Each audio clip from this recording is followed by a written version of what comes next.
welcome to the Motorsport Coaching podcast, sponsored by Motivate Training and Management. This is a podcast where we talk to drivers and industry experts to help you maximize your performances on and off the track. Let's get started with today's show.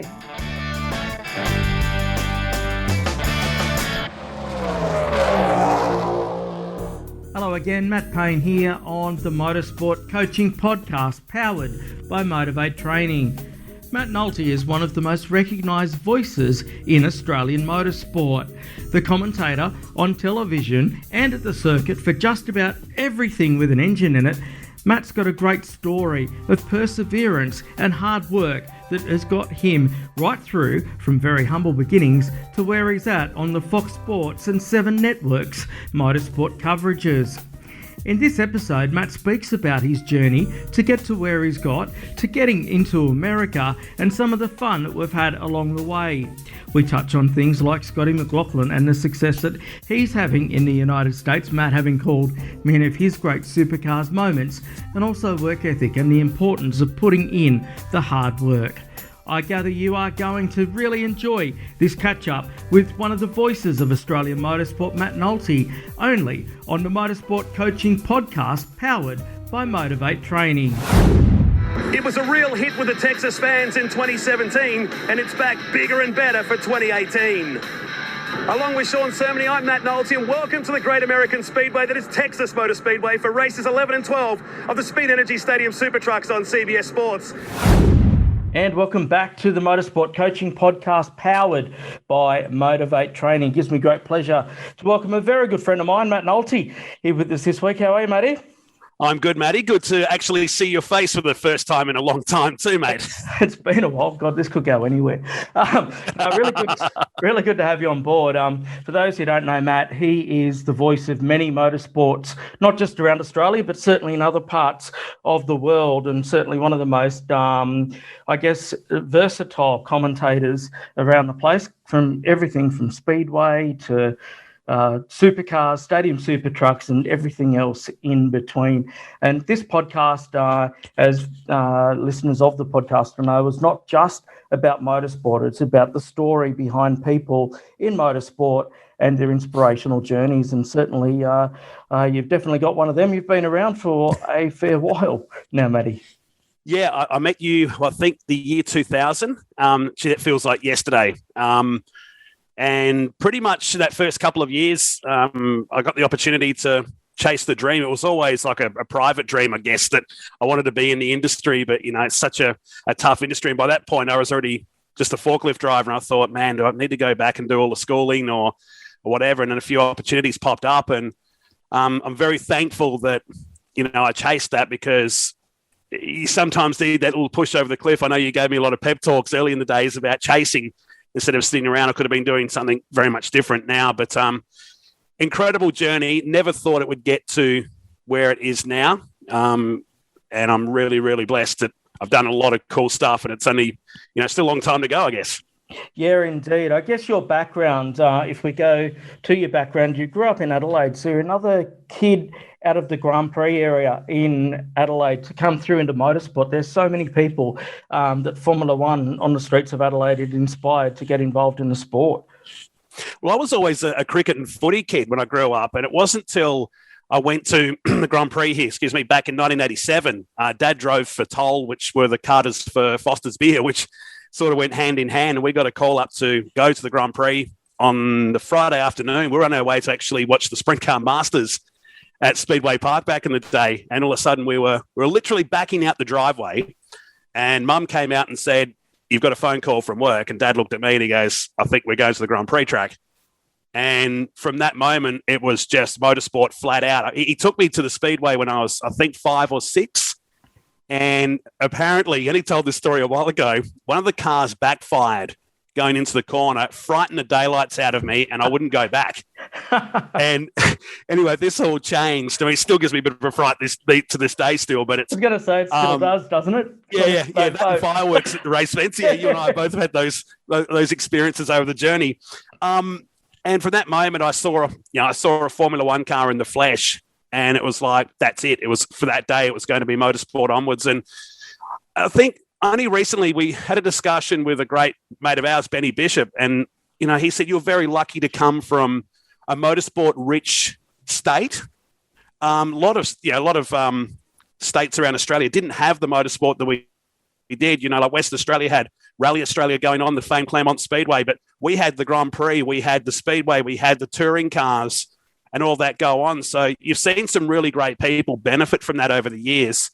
And when the Adelaide 500 was born in 99, that was obviously the next dream that I wanted to be if I couldn't do the Grand Prix, was to call it that track. And, you and I stood there on the back straight for many, many years, probably with a few too many beers, but we used to talk about the day that would happen. And I'm very, very fortunate to have gotten to that position to A, call, and B, do it so often like I did. So there's a lot to be said, and a lot of thanks should go to the people that made the Grand Prix possible, both in Adelaide and in Melbourne these days.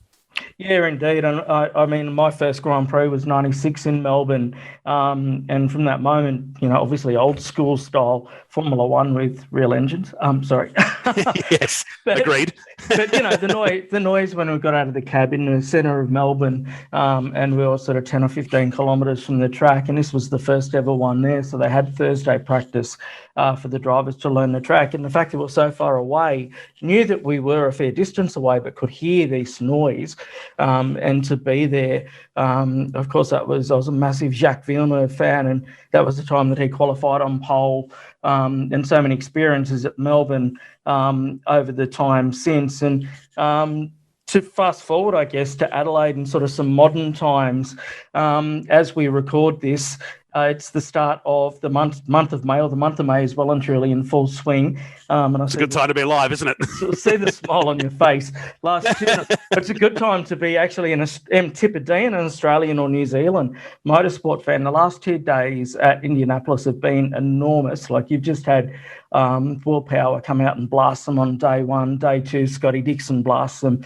But the guy that I guess you're taking a very keen interest in is Scott McLaughlin and his movement over there. Given your Supercars background, I mean, you called some of the biggest moments, not just in his racing career, but his life. Newcastle, with the incident that lost him the championship, the times where he's gone on to win 2 of the 3 championships, Bathurst victories and so on. What do you make of what he's done since leaving Australia and going over there? I'm not surprised. People are laughing at me say that, because if you really study his career, I mean, he was destined for bigger things, and what he did in Supercars was phenomenal. But to see him come out straight away in the IndyCar series, and that second place at Texas the other week, that was incredible. And we've both been there for races. It's one of the fastest tracks in the world. It's actually quite scary to watch. I don't think I've ever been so scared at a racetrack watching cars go around, because they're so close on the edge all the time. But to see him running with so many experienced IndyCar stars, and remember, he's in a bunch of guys this year that are rookies. Romain Grosjean, rookie. Hard to think he's a rookie. Jimmy Johnson, NASCAR legend. He's amongst all those guys, and he's actually beating them. So it's really, really awesome to see. It's probably going to be the toughest era of IndyCars that we've had probably in the last 2 decades. So for him to tick a box and get a podium already and come out to the Speedway like he's done this week so far, I'm very, very jealous that we can't be there, but it's going to be awesome to watch in a couple of weeks' time. No, exactly. I mean, P3 and your first ever official practice session at the Indianapolis 500 is just unbelievable. And as you say, to echo what you say, like, he's just come out of the blocks in such strong fashion, and he's mentally tough. That's the thing about Scott, is that he's hugely mentally tough. And I think it was that incident in Newcastle back in 2017, wasn't it? I think that's what changed him. That was the one he lost to then win 3. That was one of the most incredible days in motorsport, I think, in Australia. I mean, it was always going to be hard to top that Bathurst in 2014, where we raced almost into darkness on the Sunday night. But to almost eclipse that in 2017 at a brand new track where it went right down to the last, 650 odd meters of racing was very character building. I think a lot of us stood there stunned afterwards going, did that actually just happen? And that's what championships are all about. Yeah, indeed. And then, getting back to what's going on in IndyCar with Scotty, I mean, if you look at the championship point standings, on one side of him, he's got Will Power, and then one position behind him is Simon Pagenaud. So he's sort of like, it's quite phenomenal that he's in there giving it to these guys that are the absolute stars of the sport. And, I think that once they trim him out heading into qualifying on, Sunday and Monday, our time here in Australia, we're really going to see him come forward. And certainly I saw the elevation in the miles per hour going up 2 miles an hour in a day. So they're starting the trim out process with him, and I think we'll see more speed from him tonight. Oh, and just to see him in the yellow submarine. Oh, please. Do I bring up the yellow towels? Because I've actually got one here. Yes, I was getting to that point. Well, when we were over there in 2016, I remember... I can't remember where I was sent on the golf cart, but I was sent somewhere on the golf cart to do something. And maybe it was to pick you guys up because you were with Shebeki and Crailsey. Yeah. And in the process, it was pouring with rain. So an endless practice day, because when you go to Indianapolis, you have about a week's worth of practice. And all you're doing is sitting on the pit wall waiting for it to happen. And you think, it's getting a little bit boring, then it rains, and then it's really boring. But I run into Scotty McLaughlin and Lee Holdsworth. So you guys got bumped, and they got taken back to the truck on the golf cart. Then I came back. By that time, it was teeming down. But thanks to Pennzoil for supplying these towels at the Hall of Fame and the museum. I don't know whether they were officially supplied or not, but certainly they were to you guys. And isn't it remarkable that 5 years down the track, Scott's driving the yellow submarine, and after we all sat in the truck that afternoon? There's a picture on my wall to the right of me here that one of the guys from the Pertec Team Murray guys took. It was all in the transporter during that rain out. And actually, I'm still wet in the picture on the left-hand side. And there's you, Richard Crail, Crusher, Lee Holdsworth, Paul Ryan, Philip Agana, and it's just one of those great pictures of a really, really special weekend. And you knew when we got them, and you were there the entire month in 2016. I'd done 2 trips in that period for the Stadium Super Truck commentary, but the roll back in on the Wednesday for the, here in IndyCar, the first time going around that speedway on Carb Day was something I'll never forget. And, we're both a couple of guys from Australia that have just watched this stuff for years and years to actually go there, not once, but a handful of times now. It is such an awesome event. I mean, everyone goes to me, why don't you go to Europe? Why don't you go and check other motorsport out? Maybe one day that will happen. But at the moment, I just love that event, and I love being in Indianapolis that time of the year. Oh, it's fantastic. I was listening to the radio program over there this morning that was wrapping up the day, and, I've got goosebumps now, and even listening to Stephen Wilson being interviewed early this morning, Australian time. They were talking to him about being back at the Speedway. He, of course, debuted in 2016 as well. He said, oh, man, I've just got goosebumps talking to you about this place. It's just, it's awe-inspiring. It really is. And to get back, I guess, to the purpose of our conversation, you coming through from all of the ranks right through to where you got to with the Stadium Super Trucks, your motorsport journey actually started in pit lane. Yeah, it was interesting. 2013, I completely walked out of my career. I actually jumped back onto a forklift, and I was like, well, that's the end. I've done as much as I could do, and I didn't think I was ever going to go any higher. And in 2014, I did the commentary at Darwin for, I think, 6 or 7 years straight before the opportunity came along with Supercars. But I got to the end of 2014 race and went, this is what's going to be. I'll come and enjoy it every year. But I think my days in the industry, I need to go and find a real job. But if you reverse it a little further than that, you're actually on pit crews and so on, like you would. Yeah.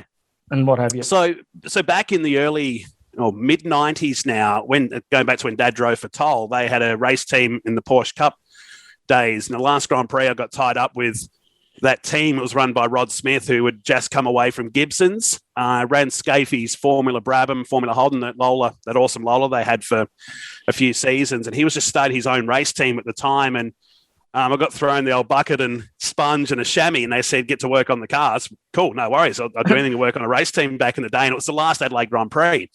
One of the guys on the team said to me, just make sure you clean the interior. I'm going, yep, no worries, thinking, you're 15 years old. And 3 hours later, they've come out and they've gone, no, we were just joking. And I'm in the back of this little Porsche 911, stuck in between the roll cage and the door. wiping out all the dirt. Had probably been sitting there for 20 years. And I said, no, it's all cool. The car's clean. Just needs to look good for the track. And anyway, fast forward on, they took me out on the road in 96. And then when they progressed into supercars, and we sort of bounced between Roddy's team and the Toll team when Anthony Tratt went on to his own race team there. But I kind of worked out in my early days that I was never going to be a mechanic. I still don't know much about cars to this day, and I'm happy to put my hand up about that. But an opportunity came along to commentate, and I thought, well, let's take that. I can talk about the sport. And you've known me long enough that you have a phone call. You don't really get much of a chance to say anything. No. And it just all took off from there. So I came with a bit of background, but I mean, it was so out of date by the time I got to Supercars in 2015 on the main show that, you know, I've often thought about going back and actually spending some time in the workshops and just to get my head around it, because what we did back then is prehistoric now compared to what you see on pit lane. But I was very lucky, but it was a lot of hard work in those days, you know, because you're a gopher. Effectively, you weren't getting paid. You were getting, you know, maybe your costs looked after, and it was really a beer and pizza diet. It wasn't anything glamorous. You know, you'd slept in the transporter at events. I remember staying at Winton one night. We slept in the transporter on the floor in swags, and it was actually snowing outside the transporter door. So that's what you did to get into the industry. And it's the same when you break into the media side of it, that you end up just doing a lot of stuff at the bottom just to prove yourself. And eventually, you know, it should work out. The harder you work, it should actually pay off.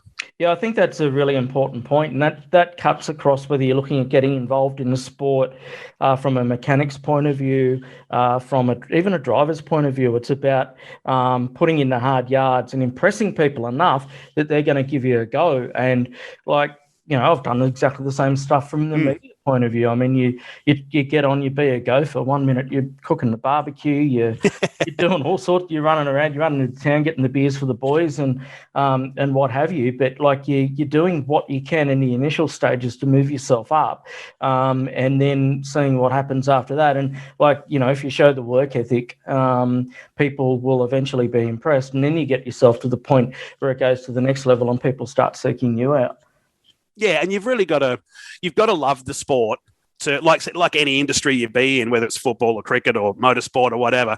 You spend a lot of time in it. You give up, you sacrifice a lot to be there. And I think motor racing in particular is one of those real selfish sports that you're so self-absorbed in it. And if you don't put the hard work and time into it, well, you're not going to fit in.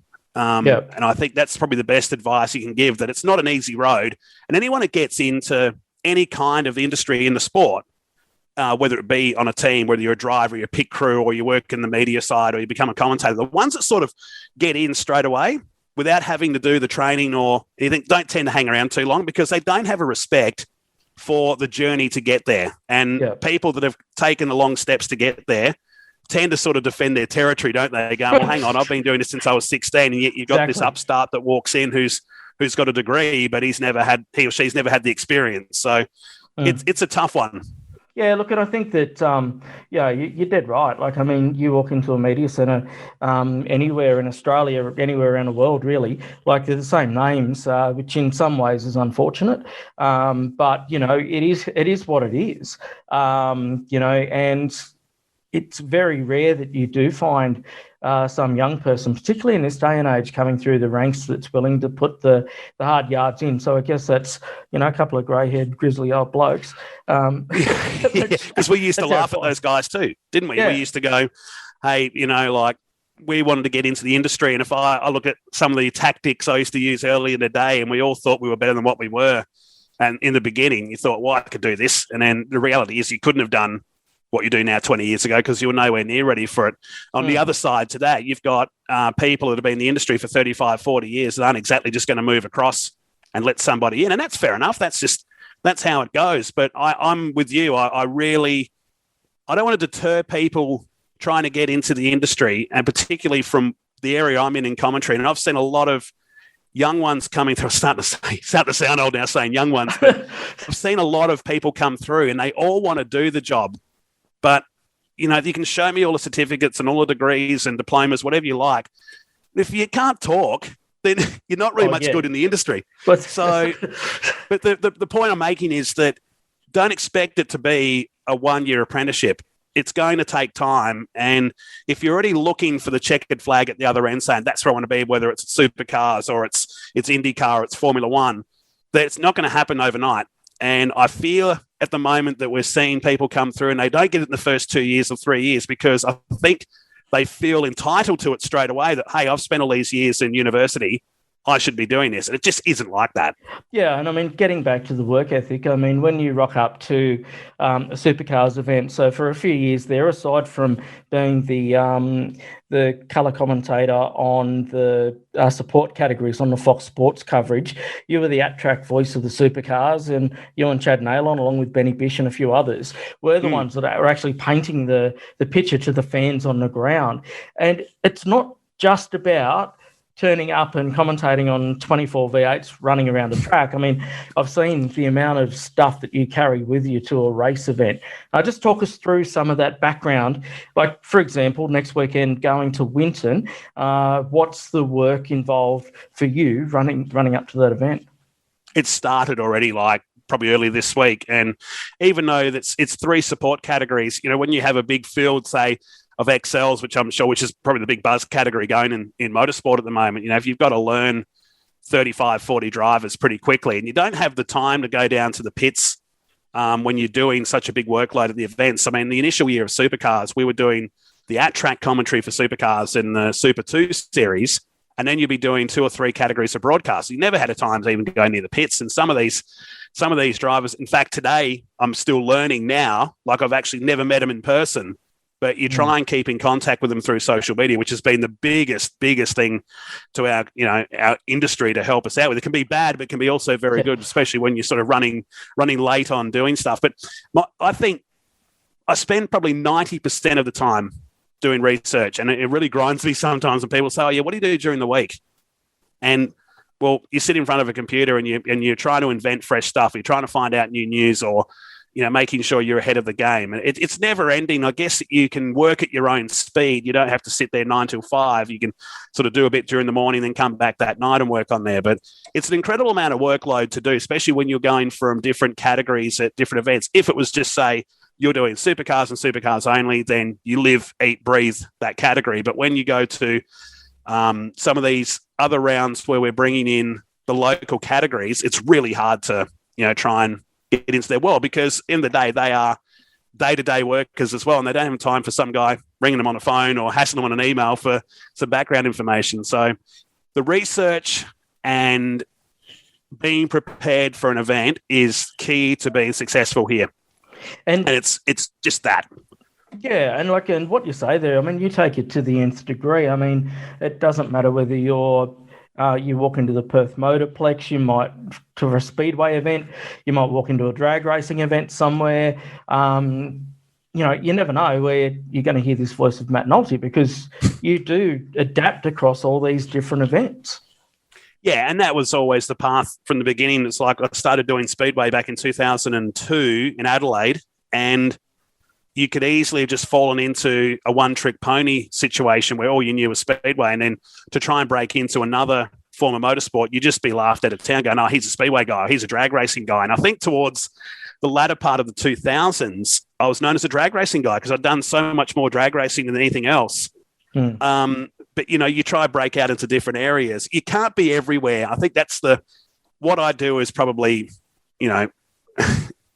loads more than it needs to be. If you're going to be in the sport, follow what you want to call and work towards that goal. I mean, I'm trying to spread across several different disciplines, but, I'm making a career out of it, and, I do all right out of it now. So maybe not 12 months ago, but certainly this year it's bouncing back. But I mean, everyone's got a story to tell from last year. So it's about applying yourself to it, and, ultimately you'll get there. It all sounds cliche-ish and fridge magnet-like that, I've got a fridge magnet here. It says it takes 10 years to become an overnight success. And it's true. And, you see a lot of people, whether it's in this industry or it's an actor or a singer, and you go, "Oh, who's this person? Where do they come from? They're nobody." Well, they did all the hard work to get to the peak of their careers. Yeah, and what a lot of people understand, there's a lot of guys that are amateurs in motorsport, particularly at the like in the area that you're in from a commentary perspective, but this is purely how you put food on the table. So you're chasing the gig literally to make sure that you're eating week to week and paying the mortgage and so on. And if you ever need a reminder how tough the industry can be, go through last year again. And, 100%. we've all got stories. Everyone struggled through that. But when you're event reliant on making money, and, when there was a period there last year where I didn't leave the house I'm currently in at the moment for nearly 4 months, we didn't have any work. I'd gone from doing 80 to 90 flights a year and several trips to America to full stop, bang, nothing happening, walking to a concrete wall. And, your career was sort of dangling because nobody knew when this was going to sort of settle down. It's not settled by any stretch. It's still hanging around. It will be for a long, long time. But it is, and you've got to take it into consideration. You have to still do what we call the 1%ers. And I commentated a Speedway sprint car show in a little town called Mora last year, which is about 2 hours north of Perth. And I spent most of the summertime over in Perth last year. And I had a guy go, geez, what are you doing up here? Why would you want to come up to this dust bowl? And that was his exact words. And when I tell you it's the actual promoter of the track, you'll have a laugh. But he was like, "What? You do supercars, you do stuff in America, you do TCR now. Why would you want to come and do this? Because at the end of the day, you've still got to work. And I still believe, we call it flying hours, that you've still got to keep sharp. And working through summertime at the Motorplex or wherever it might be keeps you sharp going into the new season, because it's very easy to pull the handbrake on December 6, December 7, which is traditionally the last week of the year for motorsport. Then nobody does anything until mid-February, late February, and you actually do find yourself rusty, I guess the word, and you get a bit slack. You take your foot off the pedal. So I seriously still enjoy doing Speedway and sprint cars. So why would you not do it? You get paid to call racing cars for a living. It's a pretty cool way to do it. So there's certain aspects that you've got to apply to doing a circuit race meeting live to the crowd versus doing an event to TV. And then there's a certain way that you do Speedway versus what you would do towards supercars. And there are certain ways that you have to do that. What are some of the difficulties in adapting between those disciplines?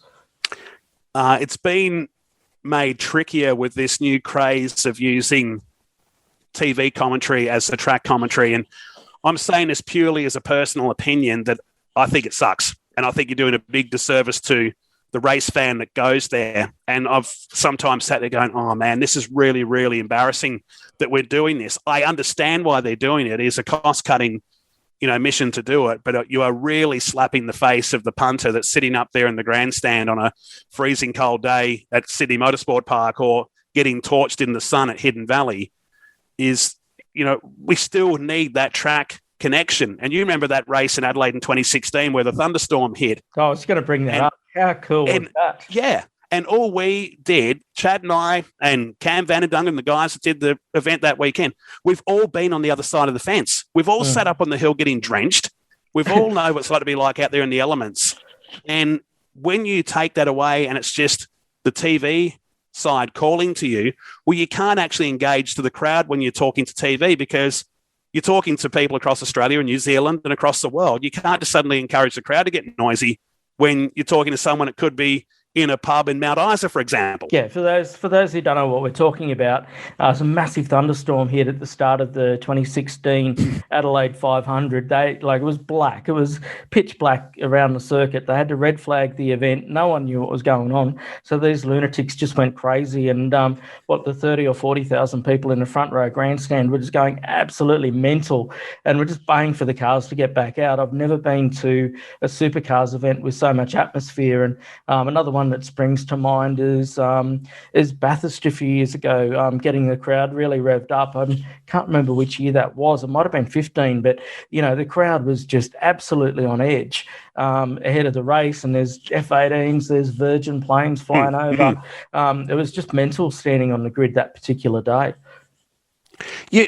It's all about the at-track experience, isn't it? I mean, we would be hypercritical, I guess, of people when we'd stand up on the hill there. And it's so easy to criticise someone that's in that role when you're watching as a punter. And I'm sure, there's people out there that don't like some of the stuff we've done over the years. But you've got to make it entertaining And people want to escape their everyday lives to come out and be entertained on a race weekend. So it's finding that balance of, entertainment and not becoming too much of a school lesson where you're boring people in the grandstands. So but you don't also dumb it down to nothing, do you? No, that's right. And that's the beauty of sport, is that you've got to balance it perfectly in between, particularly when you're communicating on behalf of the sport. You've got to balance it between information and entertainment. And that's something also for those that are coming through various levels for the sport. Your business is not motorsport. Your business is entertainment. Like, from when I first got involved, the first person I worked for in motorsport said to me, if ever you tell me that you work in motorsport, you're sacked on the spot. You're in the entertainment industry, and that goes for that mechanic over there. It goes for the tyre guy over there. It goes for the chef. It goes for everyone involved in this sport. You're in the entertainment industry, and that's what drivers need to take into account. From the very early stages of their professional racing lives. And I think that's what I was listening to Marshall Pruitt on with Richard Crowell last night on the On the Grid podcast, and Marshall made a point about Scott McLaughlin, how he's effortlessly moving into the IndyCar fan base because he is just a dude. Like, he's got Scotty Learns America, his hashtag that he's been running around with, all that fun stuff that he's doing. But he's actually relatable. And fans will gravitate towards that, particularly the IndyCar fans. They'll definitely gravitate to someone that they can relate to. And I think that what you say about the entertainment side of things is something that you always need to keep in the back of your mind, regardless of what level of the sport you're involved. I think when Tony Cochrane got hold of Supercars years ago, that was the biggest kick in the pants, Australian motorsport needed, because I don't think the sport it'd be around, but it certainly wouldn't have the notoriety that it did. It certainly wouldn't have had the high end that it did back in the late 90s and all the way through the 2000s. Because if you look back at the days when we were younger growing up, that a lot of these were just race meetings. And I hate hearing the word meetings. It's so 60s like. That you'd go out for Mallala out here, and it was no longer for me or Oran Park. Exactly, it was a great day out, but you'd never go back to it because really it was for the purist.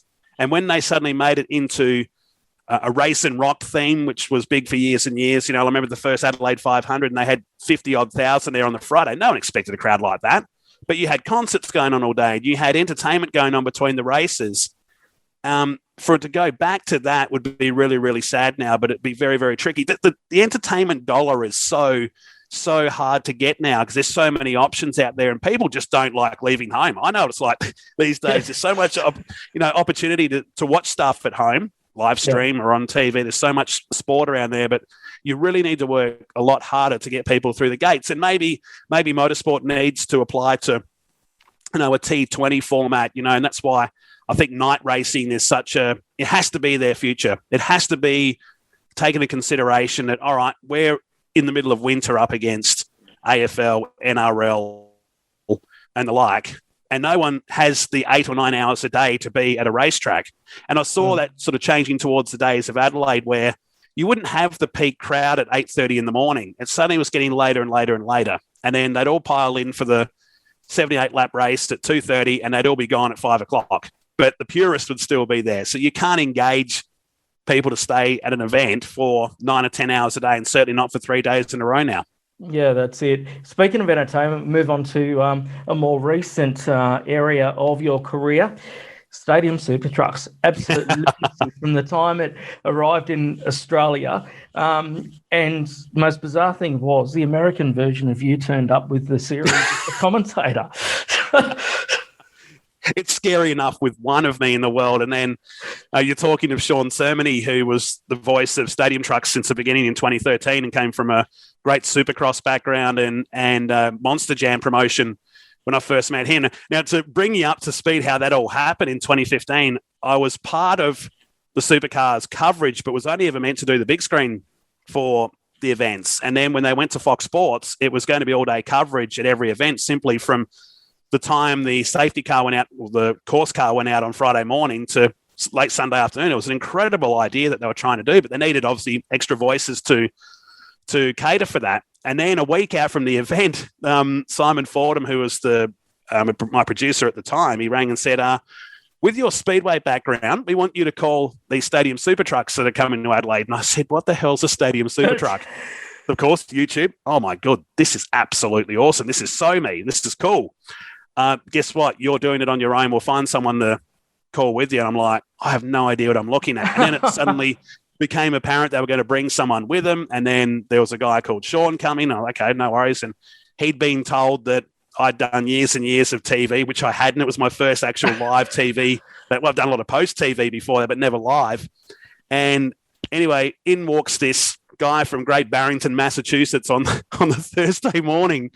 And I remember our guys behind the scenes wanted to actually put us to line, the actual commentary box camera to line, because you couldn't tell who was who. And we instantly connected, even though I called him Sam in the first session, not Sean, which Chad Naylon brought me up to speed during. But then in the afternoon, we just clicked. And from that point, it's very hard in this industry, Matty, to find someone to work with that you don't clash, because it's so ego-driven. Like Chad Naylon and I have called together since 2007.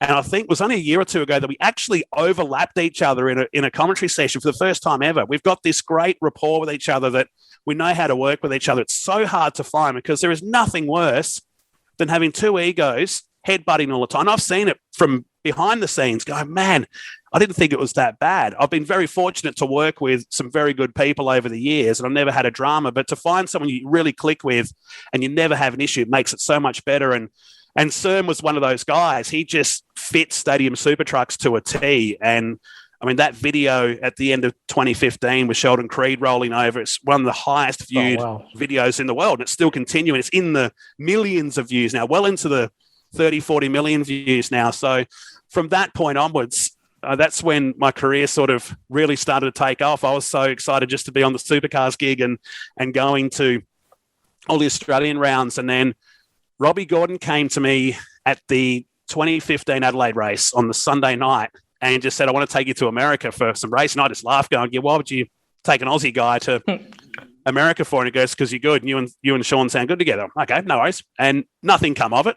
Later in the year, they raced. You would remember that race we had at Parramatta at the Speedway. Sadly, Parramatta's now shut. Yeah, and that was meant to be at the showgrounds. Yes. Yeah. So they moved that to Parramatta and tied it in with a sprint car event, which I thought was mega. The problem was it rained. Typical Sydney, it rained in the wrong time of the year and really put a damper on the event. But that's really, that weekend was the start. I ended up going to America 2 weeks later, and I just got off the plane from New Zealand, and and I get a phone call at like 5 a.m. and I was like, who's this? It's an American number. And I answered it, and I thought, I'm dreaming this. And Sean was like, mate, I need to get you to the United States. And I said, yeah, hang on a minute, I'll wake up. Yeah. And I said, yeah, when do you want to do it? He goes, Thursday. And this was Tuesday. So I was like, okay, yep, no worries. So I've got up and sent some flights through, and then realized I didn't have the right visa to get across there. And we had to ring the US consulate and get it all sorted out before I flew off. And literally the next day I was on a plane going back to Los Angeles when I was supposed to be moving back to Perth that day. Of going the opposite way and going to Los Angeles. And we had no deal in place. It was just a case of you going into a studio, ironically in Studio City, California, which is on the edge of Beverly Hills. It's an old but very historical studio. A lot of big names have recorded there over the years, and In-Rolls asked to call stadium super trucks, and to just get the chance to go and do it over there was cool. And then it just took off from that point. That led to like quite a number of trips, which sometimes are only 2 days, literally. Like I think it was 40 hours, I think was a regular thing from the time you landed to the time you're back on a plane. And then that led to an introduction to IMS Productions, which of course is based at the IndyCar head office across the road from the Speedway. So you're quite a regular visitor across the road from most unbelievable sporting facility in the world. I know. And still to this day, like it's the current tally was 27 trips that I did between 2016 and 2019. The last trip was at Portland in 2019. I went to the track up there in Oregon. But we were doing 8-9 trips a year. And some of those trips, I remember the first year in 2016, I did an off-road event in Mildura, flew to Los Angeles, then to Indianapolis, the next week. I literally got back from that trip. We had Phillip Island V8s that weekend, went home to Perth, and I was going back to America the next week again. And it was some of those trips. And what you said just before, 40 hours, exactly was 40 hours in Indianapolis. So I was living in Perth at the time, and it was 26 hours door to door. So time I'd leave Perth on a Monday morning, it was 5 a.m. to Sydney to Dallas, Fort Worth, which is up until recently the longest flight in the world.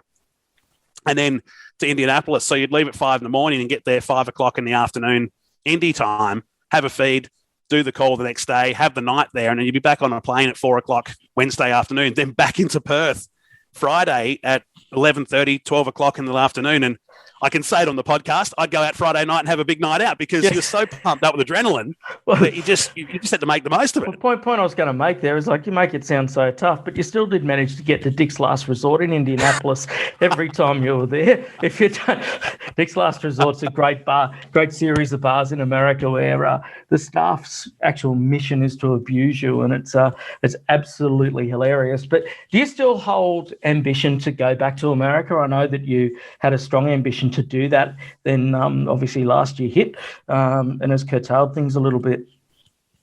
Yeah, 2017, I had a really in-depth meeting at IMS Productions in the States. Now, IMS Productions, Indianapolis Motor Speedway Productions, they are the IndyCar TV production company, similar to Supercars Media in Australia. And I didn't realise how big they were when we first went there. So there, if you've been to America, but if you haven't, there's a place called the Brickyard Plaza, which is behind Turn 2. And in the day, it was like a shopping centre you would have seen in the suburbs, I guess, in Australia. But it was for Indianapolis and for Speedway because the track is in Speedway, Indiana. Well, their studio and offices for IndyCar are in that building. And I remember going there the first time, and I walked through this room to cut across to the lunchroom, and there's just cassettes and discs from every IndyCar race dating back to the 80s, all master files. I'm going, this is the actual home of the broadcast. And there was some talk in 2017, and it was almost across the line to go across and have a big shake. A guy that you and I both know very well, Paul Ryan, he really pushed hard. We had a dinner and drinks at Detroit that year to the GM Renaissance. Qualified. Yeah, and he was... Qualified, that's what I was looking for. But he's another great Australian export that's been over there for a long time now, and like he put it in my head that you could be here and making a full-time career. You've got to understand, Matty, you get it, and for people listening, that to do it here in Australia, we are a hobby farm, and I mean that in the nicest possible way. To make it at the level here where you're in that top 1-2% in the country that can make a living out of it, that's pretty cool. But you go to America, it is just a totally different beast, and there's so much motorsport there. And I guess with having a speedway background, a drag racing background as well, that I was lucky to do the USAC sprint car series over there for a week. There was just another chance meeting. It was a case of being at the right place at the right time. I was in Detroit the weekend that Matt Mingay had his big crash, and we're all sort of a bit down about it in the hotel that night. And obviously Matty's made a great recovery now, and I met the guys from USAC that obviously governed the series for stadium trucks, and the phone was placed in my ear, and it was a guy called Levi Jones, who was a legend of the USAC series for years and years. They were looking for a commentator to go on the road to do Pennsylvania, or PA Speed Week, as they call it, and they were leaving Monday. And I probably had a few too many blue moons under my belt, just going, I'll come on the road, this will be cool. And then I thought about the next day going, I'm going on the road with people I have no idea who they are, in a series that, I've watched a bit online, but never really focused too hard on it. All of a sudden, I'm in their command truck going from Indianapolis out to Pennsylvania with a guy that I'd met literally that morning, and went on the road and did 5 or 6 events there. And I still stay in regular contact with those guys. And there was another opportunity that may come back at some point, that, if you're over there in the States, those opportunities will present themselves, because that series alone runs 100 odd nights a year, much like the World of Outlaws does. So, and like with that, of course, another couple of stories to pop off the back of that. You spent some time in the truck with Brian Clausen while you were over there. Of course, the late great Brian Clausen. Very, very sad to lose him in the way that we did some years ago. And to your point again about coming through the ranks, I urge anyone to go and jump onto Greg Rusty's Garage and listen to Lee Diffie's podcast and his story coming from, running around commentating dirt track motorcycles for free to now being the lead caller for NBC. Actually, this morning I listened to a podcast he did with Marshall Pruitt where he spoke about that again. And you think that, he's a guy from Brisbane who's just gone on he's going to call the 100 metres at the Tokyo Olympics, for God's sake. It's remarkable that, but that again comes back to what we speak of with regards to doing the hard yards early and then moving forward. Yeah, and he's one of the greatest. I mean, he's probably the person you aim to be. And it's still very funny. There's been some comparisons over the years. I don't get it. I don't think I sound anything like Lee Diffie, but I guess when you're in America, a different voice always is going to sound the same. When there's an Australian voice there, they call it an international voice. They don't even call it an Australian accent. They just go, it's great to have an international voice here. Yes. So obviously what he's done over there. No, that's right. But I think he might have had a crack at you on Marshall's podcast, to be honest, this morning. Oh, serious? I'm not surprised, because every time I've read it, I've gone, oh, man, because I've never met Lee, and I'd love to one day, but it's just like I've never gone out to imitate him. I mean, you've always been your own person. Yeah, how it's worked out. But to wrap up, we're coming up to nearly an hour. Currently, you're the voice of quite a number of categories, principally the Channel 7 or 7 network coverage of TCR with Greg Rust, one of the all-time greats, and a few other categories in that area. And, again, some more support categories back on the Supercars calendar as well. Yeah, TCR was, I got a chance in 2019 to call a couple of races there, and it led into 2020 when they were going to move to the 7 network. And again, it's still growing. That and the fact that I never got to celebrate my 40th last year, some of the big disappointments of 2020, that we had such a mega year lined up and we had several calendar changes to TCR, and we were going to start in August. And then in the end, we started at Tasmania this year. And that's a series that's really gaining momentum. They're great cars. If you'd said to me 5 years ago, would I be calling a twin turbo 2-litre touring car category, I probably would have laughed at you. But I find the series very, very cool. It's a mixture of youth, experienced drivers, and, the weekend races that can run on the big stage. And that along with S5000, which I really believe is going to be our open wheel future, because we've had so many cracks at it now. And we weren't around in the glory days of F5000, but we saw them at the revivals they used to have at the Grand Prix, and at some rounds. I called some in New Zealand a few years ago, and I thought to see Kenny Smith and actually call Ken Smith in a race, he's been around for 50 plus years, was very cool. But what we're seeing now with S5000 and the work that Chris Lambden's done and GRM and the like, we're getting some big names. I'd love to see, when the borders relax and we get to have internationals in again. Could you imagine seeing some of the IndyCar names? Imagine if Will Power could come back out here, or Scott Dixon. I'd love to see SVG behind the wheel of one down the track. So the opportunities for that series is endless. And we haven't even thought about what the Trans-Tasman would be like again. Having Caleb Natoa race in the series this year, who never saw a racetrack in Australia, rolls into Phillip Island on the wettest day possible and was instantly competitive. So that category alone has got massive potential. And the same with Trans Ams. They just get bigger and bigger. So very lucky to be in with that series, and being back at Supercars on a support basis again is very, very cool, because as you probably remember at the start of the year, I was not going back, and that was purely on the fact we didn't have enough support categories to commentate at. It wasn't a case I'd done anything wrong. It was just that's how it was going to be. But thankfully that's turned around, and with Stadium Super Trucks starting to fire up again in Australia, we've got pretty much the rest of the season now back on that coverage too. So every day, Matty, very, very privileged, very lucky to be involved. There's a lot of, I won't say it's luck. You create your own luck. I don't believe in luck. Luck doesn't exist. No, you create it. The harder you work, the better it'll get. Again, it goes back to what I said. It's all cliche stuff. But I've always been a believer, the harder you work, it should pay off in the end. And I love telling the story now to people, because I want to give people encouragement as well, because at the end of the day, Matty, I'm a forklift driver by trade. Yes. I've worked in warehouses most of my life, and I've gone out and done something that I've wanted to do. And I hope it gives, some encouragement to people that look, you can do it, but be prepared to put in the hard yards because it's not an easy road. And if you think it's going to be easy, then, it's probably not for you. Yeah, no, 100%. Just to wrap it up, you've worked with some of the all-time greats, but whatever level, from Speedway, who right through to Formula One level, who have been some of the great inspirations and so on that you've worked with and been able to draw a lot from? You and I know the guy very well, a guy called Dean Neal back in WA. Yep. He was great in my early days.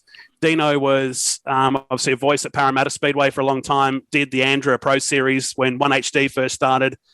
A great life coach and a great mentor to my career. He's probably not heard of a lot at the bigger end, but like from our point of view, we know how good he is. He's one of the most meticulous, thorough guys, but a very fair guy. I've never met a guy who puts up with a lot of my nonsense, as you've done over the years. But certainly he's had a lot to do with my career. A guy called Jimmy Schoen, early in the days, he was the voice of World Series Sprint Cars back in the initial days. He was very tough on me in the beginning, which I needed, because he said, the one thing I don't want you to become is another ego. And he'd let you get, a fair way. Then he just yanked the collar. And I remember one night he almost put me to tears in the commentary box at Adelaide. And I needed that, because I went in thinking I was going to be awesome, and I just couldn't get my words right. I couldn't string a sentence together. Sometimes I still have that now. But he was very good to me, but he was also at the same time, he taught me a lot about life in the initial years. And I still talk to Jimmy as much as I can. He's in Melbourne. I should actually get in contact a bit more. But to share a commentary box. Still in the game. I know. And a guy that still sounds young. I mean, Jimmy, I think's early... Oh, he'll kill me if I say it. Might be early 70s. But he was the big booming voice of sprint cars, much like a Darrell Eastlake was back in the days. And he was good. I've worked with Wade Ornger. Wade was, great in the early days of my career. We've probably only done half a dozen shows in the last 10 years. We called a sprint car show together at Murray Bridge last year, and it just works. Yeah. When you work with, guys that are really, really good at their game, it just makes the night so much more easier and effortless to do. But to share the commentary box now with some of the guys that I grew up watching, to sit in the commentary box, next to Neil Crompton and Mark Scaife and Greg Rust. Rusty is another guy that, he's a total professional, but can be on our level as well. He wants to have fun, and he's very, very much about bringing the next generation through. And I'm very, very, fortunate to get as much time as I can with him, but to share a box with him, wow, it's pretty cool. And, any of these guys that have done it for a long, long time, you've got to respect them. And each time I still go into a commentary box and go, wow, you get to do this. And it's so cool. Yeah, that's great, mate. Mate, thank you so much for your time. It's great to catch up. I hope that everyone who's listening to this has actually got something out of it, had a bit of fun along the way, but certainly got some advice from bloke who's been through it. As he said, he's a forklift driver by trade, and he's done all right at the other end throughout the motorsport game. But I think, the overall message is that you've just got to keep working hard, put in the hard yards, and be prepared to do the things that you don't really necessarily want to do if you want to get through. Yeah, I think you've summed it up perfectly. And take the opportunities when they come along and enjoy the ride. That was something that I didn't do for probably the first 5 or 10 years. I'm now probably my 21st year of it. I was not enjoying the ride there for a while. It was a case I was just trying to climb the ladder so quickly. And I look back now at some of the stuff I've done. There was a video put up the other night of Victor Bray doing his first 5-second pass at the Motorplex 8 or 9 years ago, and it was a blur. That, looking back in time now, but I've got such a greater appreciation for those early parts of the career that, we were doing commentary 3-4 nights a week. And if I can just say this too, Matty, before I go, the Perth Motorplex was very much the springboard for my career. And, when I left there at Adelaide in 2008, it was on an absolute wing and a prayer. I didn't even get a chance to say goodbye to anyone. I just literally packed my gear, got in the car. We had a handshake agreement to go across there. Kevin Prendergast, Ray Treasure, Gavin Migro, those guys who all made it happen. And when I got there, I was punching out 3 to 4 nights a week for 6 or 7 months at a time. And that really escalated into what it is now. And I really, really do advise anyone that if you're in Sydney, head out to Sydney Dragway and cut your teeth out there, or same in Queensland. And if you're in WA listening to this, that is where you're going to learn. That is the grassroots level. That is where you get into it and you start to get better at your craft. No, that's it. Great advice. Thanks again, Matty, for joining us on the Motorsport Coaching Podcast, powered by Motivate Training. Naulters live an interesting motorsport pathway. What he talks about doesn't just apply to getting involved in commentary of the media. His lessons on resilience, tenacity and being adaptable apply to all levels of the motorsport spectrum. We hope you also got a laugh along the way. Thanks for tuning into the Motorsport Coaching Podcast, powered by Motivate Training. Don't forget to subscribe, give us a rating and share with your friends. Until we join you next, I'm Matt Payne. We'll see you then. Well, thanks everyone for listening to this week's show. I really hope you enjoyed that one as much as I did. Now, remember, all the show notes with the links and the specials mentioned in today's show are available over at motivatetraining.com.au. If you haven't already, I'd really appreciate it if you could head to iTunes or Stitcher, type in Motorsport Coaching, subscribe, and leave us a review. Each week, I'll read them out and you'll go into a monthly draw to win a fantastic prize. If you have any questions or comments, please email us at motivatetraining.com.au or head over to our Facebook page at Motivate T. Until next time, take care.